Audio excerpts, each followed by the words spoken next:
En el capítulo de hoy de Space 1 y Trasnoche vamos a hablar de Mad Max y de Osploitation, que es, te vas a tener que quedar para escuchar y todo eso, porque la gracia es que lo escuches y nos hacemos millonarios. Explosiones. Sí, y para eso tenés que seguir Space según Hoy Tras Noche en cualquier plataforma en la que consumas podcast. Y si estás viendo esto, y si no lo estás viendo, por favor anda, es una cosa de locos. Estamos fuertísimos. Sí, el canal Space en YouTube y ahí le das a la campanita, todo, hay una lista especial con todos los programas de esto.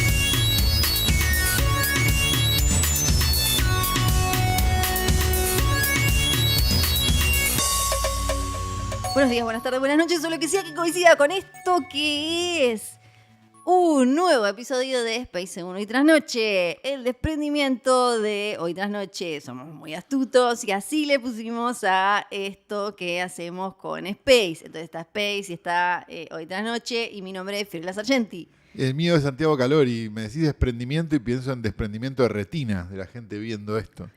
Sí, ¿No? los que están viendo. Sí. Ay, dejen acá abajo. Yay. Si ¿Tenés les- maculopatía? Déjalo Acá, abajo. Yay. sí. Y si lo estás escuchando, bueno, Sí. escribilo Es en un porque ya papelito. tuviste cataratas. Puede ser. Claro. ¿Es verdad? Puede ser. Sí. Puede ser. Bueno, si escucharon Space 1 y Trasnoche ya saben que es un programa que hacemos Space 1 tras noche es algo que hacemos acá. Hacemos Lo que acá. hacemos afuera se llama Hoy Tras Noche Solo. Sí, Hoy Trasnoche. Que es un podcast de pañales y cine. Sí, exactamente. Pañales para adultos. Sí. Igual, por favor. Por favor. Y lo Los hacemos niños desde hace no nos 5 años. interesan. 5 años. Y acá 5 años. Acá nos metemos en la bóveda de Space y sacamos lo que nos Qué parece. bóveda, ¿eh? Opa, Qué bóveda. Sí, muy buena bóveda. Y charlamos sobre diferentes títulos y cuestiones que nos parecen atractivas. Temas a tocar. Temas Que nos parecen importantes. Temas que deberían estar en la mesa de todos los latinoamericanos, ¿no? En este caso. Sí, Latinoamérica unida. Sí. Esta vez para hablar de Australia. Porque sí. es un tema que se habla. Sí, porque si hay películas muy space son las Mad Max también, Sí, ¿no? claro, Porque sí, claro. tienen tienen un montón de autitos, tienen un montón de explosiones, tienen piña patada, tienen gore, le Tienen decimos gore, violencia. claro. De todo tipo. Entonces son space y son a mí me gustan muchísimo. A mí me gustan, sí. No soy el más fan, pero No me es el gustan más fan. un poco, sí. Lo- Entre un mundo de Sí. películas espantosas y que no me gustan y de Mad Max hay una diferencia, Sí. sí. Mad Max ya pueden haber visto, tal vez se pueden haber subido a la ola con Furia en el Camino en 2015, Fury Posters. Road, pero viene de finales de los años 70 y ahora vamos a hacer como el repaso. A mí lo que siempre me pareció muy simpático, Vamos a hacer un repaso completo, vamos a hablar de Sí. eso, ¿no? vamos a hablar de todo, pero lo que siempre Ok. me pareció muy simpático es que George Miller, el director de Mad Max, el creador de Mad Max, después hizo otras cosas como Babe, el chanchito valiente, como Happy Feet. Entonces había gente que de golpe conocía a Mad Max por Furia en el Camino, con Tom Hardy, Charlize Theron, qué sé yo, y decía, este es el tipo que hizo Babe y que hizo Happy Feet. Claro, porque el que va al revés. Claro. Claro, que pasó con la carrera de John Waters también, ¿no? Sí, exacto. Que era la gente que había visto Hairspray y decía, qué divertido este musical con la chica gordita. De repente terminaba viendo Pink Flamingos, ¿no? Porque Ajá. vamos a ver una película nueva, Sí. la película anterior del director, y puede pasar cosas terribles. Ujú. Pasa mucho. Sí. Me imagino con Peter Jackson también pasó, ¿no? Digo, porque Sí, claro. vamos a ver las películas anteriores del Señor de los Anillos. Sí. Y era... Para nosotros Para espectacular. nosotros espectaculares, pero quizás para la gente quizás un poco fuerte, ¿no? para el gran público no Sí. tanto. Nos vamos a los años 70. Sí, me encanta. Crisis del petróleo, de la nafta y demás en todo el mundo. Y en un... La gente se agarraba a piñas para cargar Exacto. nafta. básicamente. Exacto, no nos vamos a poner a hablar acá de todo No, ese no conflicto estamos- internacional no tan estamos en súper. condiciones, Pero no. básicamente, obvio, en Australia se notaba muchísimo porque es Una isla. y país muy grande que tenés que tener Un auto que te lleve de un un lado vehículo. para otro, claro. Exacto. Entonces la gente apenas empieza a faltar, empezó un poquito a un tirito, una piña, una qué sé. Recordemos que Australia empezó como una cárcel. Sí. Vos decís que, claro, Entonces, eso... bueno, y un poco sí, Bueno, digamos. como persona nacida y criada en Tierra del Fuego, que también que querían hacer la Australia de Argentina, te digo, un poco me ofendo y un poco te digo que sí. Más razón que eso, no puede haber. Y George Miller en esa época trabajaba, era médico y trabajaba, para mí es espectacular la historia, trabajaba en emergencias. Claro, Y entonces, ¿dónde si no? No iba a ser pediatra. George claro, Miller, claro, sí. entonces, o sea, consumió mucho por su laburo, por su trabajo, no solo víctimas de accidentes de auto, sino sangre, violencia y demás. Y al mismo tiempo empezaba a ver en los noticieros que a las semanas de complicarse la cuestión para cargar nafta, ¿cómo es que se dice neutro nafta? Gasolina. Gasolina. No sé, sí. Sí, Combustible. La gente se empezó Hidrocarburo. a pelear. Tipo Underworld. Yo creo que con gasolina y cosas todo. Entonces, él conocía a un tipo que se llamaba Byron Kennedy, que tenía que ver con el mundo del cine, iba a fiestas, iba a qué sé yo. ¿Qué onda vos? ¿Vos sabés cómo es esto de la cámara, ponerla? Claro, hacen un corto que se llamaba Violence in the Cinema, una cosa así. Le va bien, y entonces empiezan a pensar otras ideas. Entre esas ideas está, bueno, tiene algo con esto de que falta nafta, Sí. falta combustible y de golpe se pudre todo. Claro. Pero él dice, yo no soy guionista, yo nunca escribí un guión, no tengo ni la menor idea de cómo se hace. Sí. Entonces, Algo que muchos otros directores no se preguntaron. No, hay que decirlo. Muy bien, George Miller. Sí. Entonces trata de ver cómo se hace un guión. Le había escrito en una página, así como había escrito, bueno... Me falta nafta, se agarran la decía, piña. va a ser más fácil que la gente dijera el nivel de violencia que quiero mostrar si lo ponemos en un futuro distópico y no en la realidad, porque era como muy heavy. Entonces... dice, bueno, lo pongo ahí, pero tenía una página que en la idea esta de falta gasolina, se pudre todo. Digamos nafta, ya la gente entendió lo que es pero nafta. me gusta decir gasolina. Gasolina. Entonces buscó el texto de la crítica de cine Pauline Kael, leyó Raising Cane, que hablaba de cómo se escribió El Ciudadano. Que generó un montón de polémicas el año pasado por la película de David Fincher. Exactamente. Y dijo... Parece que muchos pasan del periodismo al guión y usted buscó a un periodista y le dijo, tengo esta idea. Y el periodista ese empezó a escribieron ahí unas 40 páginas y las salieron a vender. Sí. Estaba difícil la cosa. Claro. Porque no había una industria fílmica en Australia todavía. No. Esto también es importante. Esto lo vamos a ver en el próximo bloque, pero exactamente. Estén atentos. No había... Y había, como estaba ahí, se olía gestándose una new wave, una nueva ola australiana, pero esta era una película que tenía más que ver con... Perdón, me quedé dormido cuando dijiste nueva ola australiana. Con otro tipo de cine. Finalmente, ellos, me da mucha ternura porque con Byron Kennedy, el amigo con el que había empezado todo, se pone a trabajar como para juntar plata a pleno. Uno manejaba tipo ambulancia y Miller hacía vos necesitabas un médico, llamaba y te caía Miller, no sé qué. Fueron así juntando plata prestada de acá. Y a veces de allá. si no había un accidente lo generaban para juntar la plata. Sí. Claro, sí.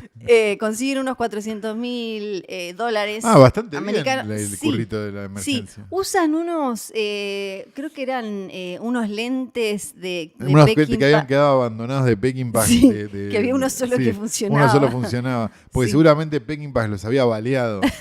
Sí, más o menos. A propósito.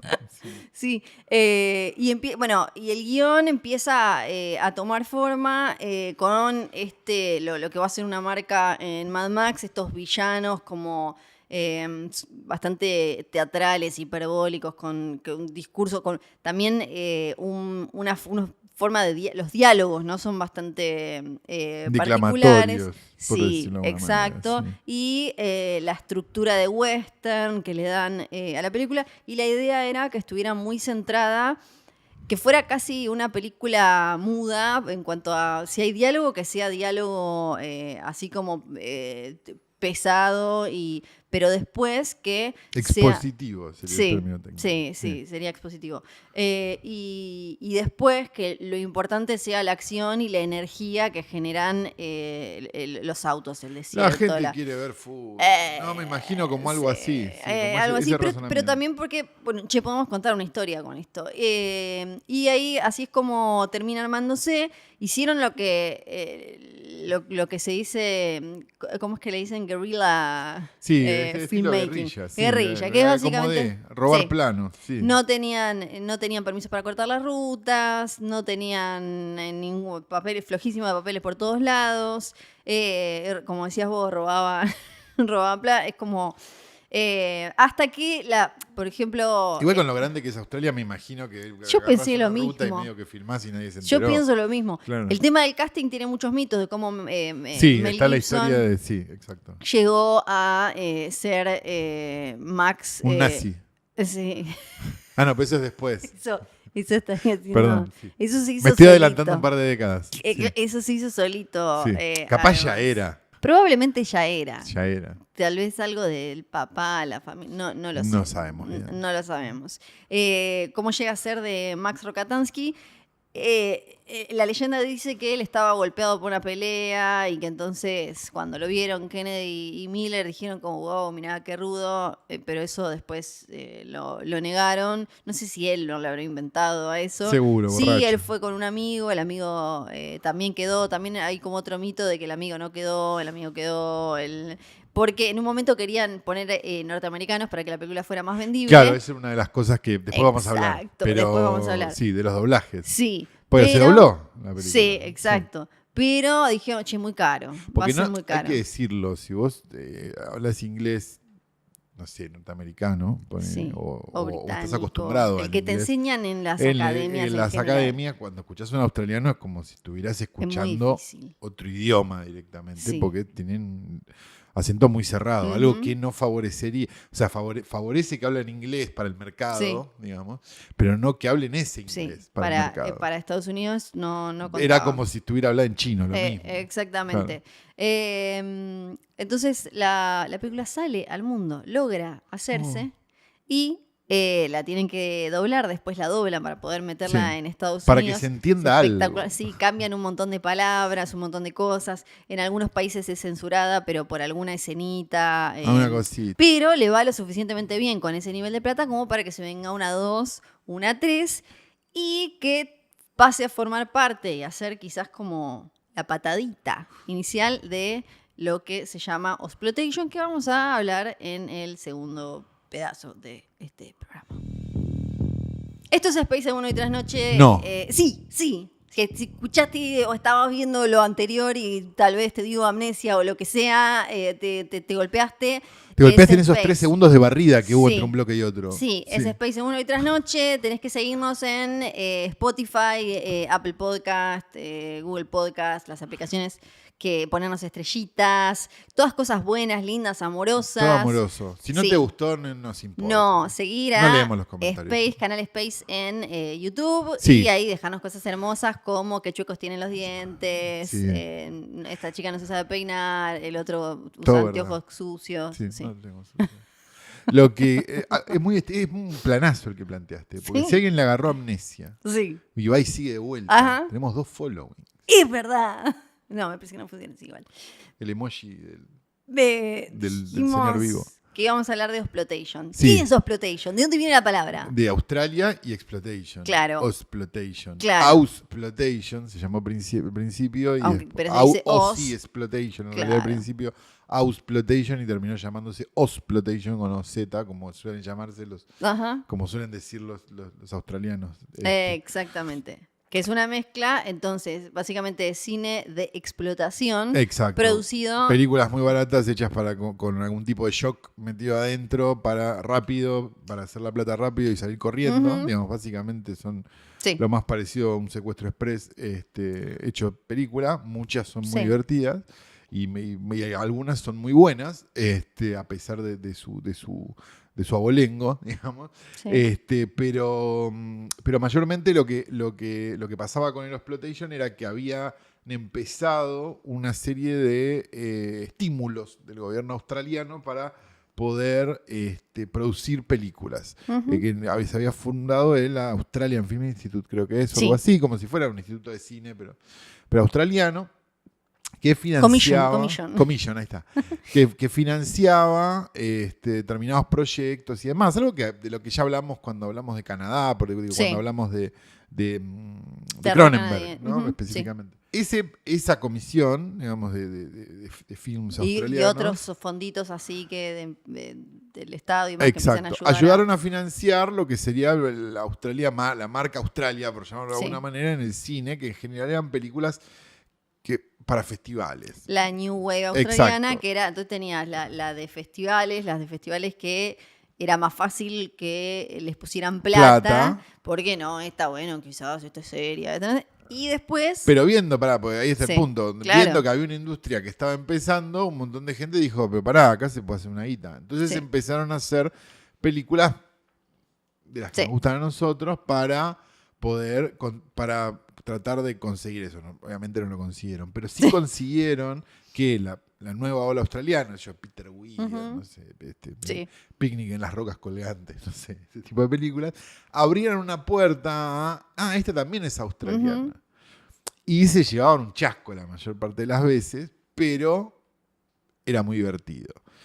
¿Qué tenía el exploitation por característica? Era mucho más extremo que el exploitation yankee, ponele. Y eso es mucho decir, porque el exploitation yankee era una cosa que...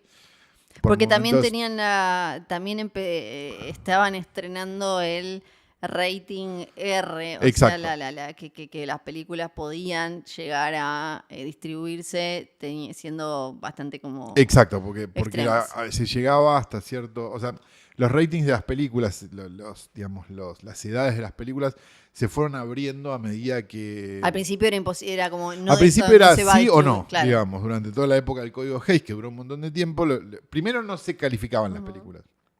Y después empezaron a calificar como sí o no.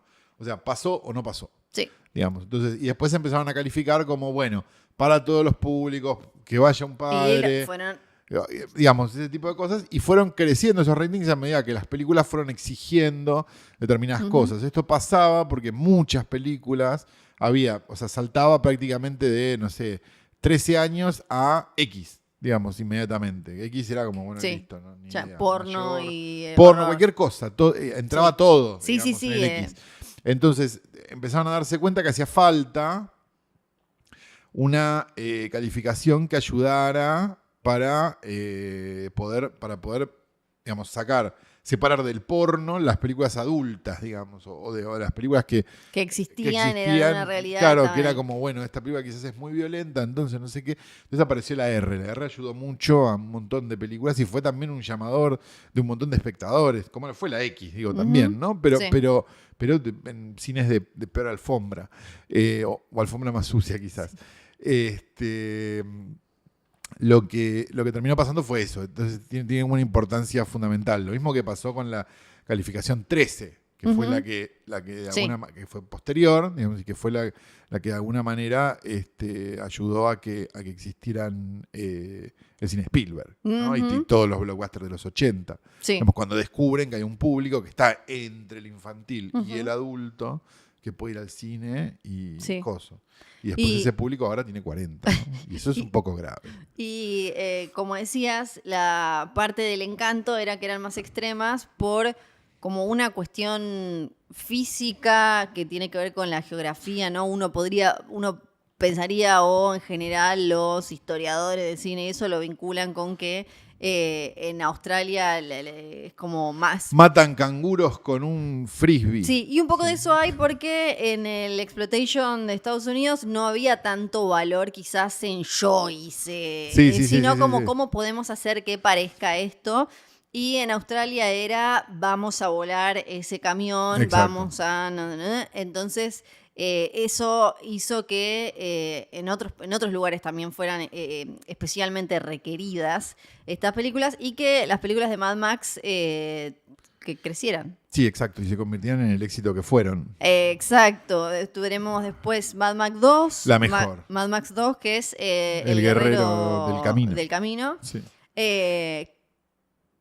La vas a nombrar, ¿no? Sí, pero ¿tenés que decir algo de Mad No, Max que es una versión superadora de la primera para mí. O Sí. sea, como una película con más guita, como Sí. decís, medio lo que pasa con Diabólico y Noche Alucinante. Sí, ¿no? el concepto, mejorado, con más carne. con más plata, ¿no? Sí. Es un poco eso. Sí. Y también, además de más plata para como el show, está como más desarrollada como la cuestión como social o algo Sí. que quería mostrar Miller. Sí, que y era va esto menos a lugares que, o sea, se desbanda menos, me parece. Sí. que la Y después tenemos... Mad Max 3 más allá de la cúpula del trueno con Tina Turner, ¿verdad? Exactamente. Sí. Y con We don't need another... Sí, no iba a cantar más. Pero una canción que tal vez conocen, pero no vieron la No, me película. agarré la cabeza por la canción, ¿no? Porque Que canta. según Miller es como una especie de El Señor de las Moscas en el universo Mad Max. Y mira. Yo no me quejo. No, vos sos de quejarte poco, pero No, yo que la me quejo viví, por otras yo que cosas. la alquilé ilusionada en Claro, es VHS, verdad, esa vos película. Pues lo que es el Sí. afiche, ¿vos viste lo Sí, que es ese sí, afiche? es muy buen afiche. Yo miraba el afiche y el título es pensaba, espectacular. esto va a pasar. Sí. Y después veías la película y no era eso. El título, sí. La 3 quizás no fue lo que el público de ese momento estaba esperando. Eso es lo que más van a leer. Después viene Furia en el Camino, Claro, muchísimos años o sea, después. fue a tal punto que Que no la hubo mató, más. claro, en mató una la época franquicia. donde Freddy iba por la 9. Sí, Y la estábamos gente ya decía, no da para más en la 4. Imagínate lo que es Mad Max 3. Sí, sí. No coinciden los años, pero se entiende el concepto. 1985, o sea, del 79 al 85, popularidad. Salieron todas las otras de Exploitation. Hay un documental muy didáctico, Sí, si quieren saber más de Exploitation. Sí. Y ahora está, sin confirmar, quedó dando vueltas por ahí, una secuela con Tom Hardy. Tom Hardy y Charlize Theron se llevaron muy mal en Fury Road.